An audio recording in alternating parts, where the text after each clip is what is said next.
you guys, this is Chad here for Sculpt Fitness Meet the Trainers, and we're now meeting with Christina, our newest trainer that we brought on board at the Hudson location, and we're going to find out a little bit more about Christina and what she has to say.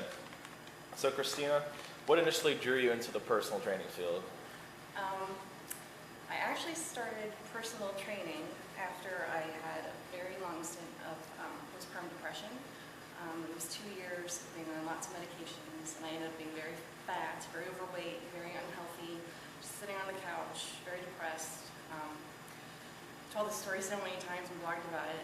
My oldest daughter went online and Googled what makes mommies feel better, and she found a mother-daughter yoga class for us to take. And it was the first time I've been in a gym for years, and it was a room with mirrors all the way around, and it was the first time in a very long time that I got to see what I had turned into, and made the decision that if I'm going to be a role model for my child, and she's going to see me, and I'm going to be the person in her life that she's going to model herself after, what kind of mom did I want to be?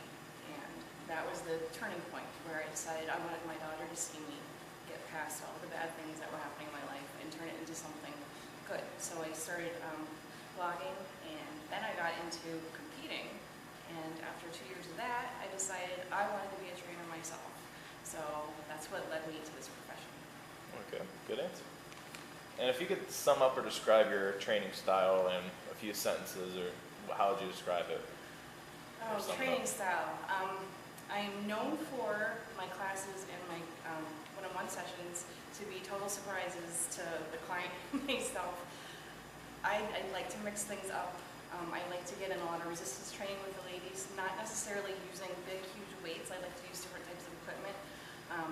So I think I would call it circuit resistance training, where it's always mixed up, different exercises, different equipment, bands, balls. You never know what you're going to get when you come to my class or when you train with me. So it's always different. Okay. And what are some of your other interests outside of the gym? What do you enjoy doing for fun? Outside of the gym, I love to mountain bike. We have so many trails around my house where I live.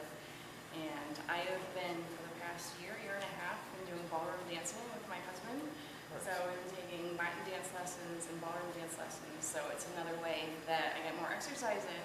I always say you got to mix it up and keep it fun. And that's one of the ways that I get some extra activity in. Very cool stuff. And if someone asked you for a couple book suggestions on good books to read, what would some of those books be? I am a huge fan of Lyle McDonald. He's got a website, Body Recomposition, and he has a few great diet books. Stubborn Fat Protocol, Ultimate Diet 2.0 are two good books. I'm also a fan of Alan Aragon, and he has a wonderful book out called Girth Control, where he goes through all of the myths about healthy nutrition, and he either busts the myth or explains why it actually may be factual.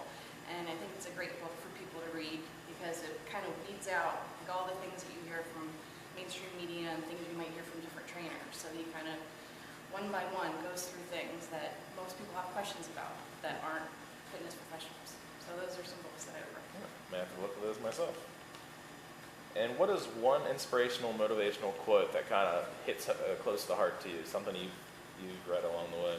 My favorite quote ever is, if you keep doing what you've always done, you will keep getting what you've always got. Okay. Yeah, I've definitely heard of that one. That's good. And if someone came up to you off the street and asked you for a few quick tips to living a healthy lifestyle and staying fit, what would those quick hitters be? Find something that you love to do, because that means you'll keep doing it. Make it a habit. Second thing I tell everybody for nutrition coaching tips: if you're going to sit down to a meal, there better be some protein. That's the biggie that I tell people. So find something you love to keep yourself active, and make sure you're getting in adequate protein and drinking a ton of water. So those are some basics. Nice. And this is going to be personal. What's your favorite cheat meal? Favorite cheat meal? Oh, I don't think I have one. Pizza? Bagels. Bagels are a big one. If you put a bagel in front of me, it's going to be kind of rough to not eat the bagel. Okay, those are good ones. And last question, a favorite travel destination that's on your bucket list and why you want to go there? Oh, jeez. I travel so much. I have not been to Asia, and that's one of those places I think I'd love to check out. So I actually lived in Europe for a while, so I've hit most of those countries. I've hit a lot of countries in North and South America, so I guess Asia is the next destination. A little side topic, what was the healthy lifestyle habits of people you noticed in Europe? Was there a big difference in how The healthy biggest they were? difference, and I'll say this even about, we go to Montana every summer and you never see overweight people. You see people out on the trails and hiking with their pets. They're walking, they're moving instead of driving everywhere, and that's the same thing in Europe, is that people get out and they walk or they ride their bicycle. You don't see cars everywhere. So, I mean, the biggest difference between their lifestyle and our lifestyle is that we are so much more sedentary. We drive everywhere. Very cool to know. Well, that wraps up our video for Meet the Trainers with Christina, and we're now closing off.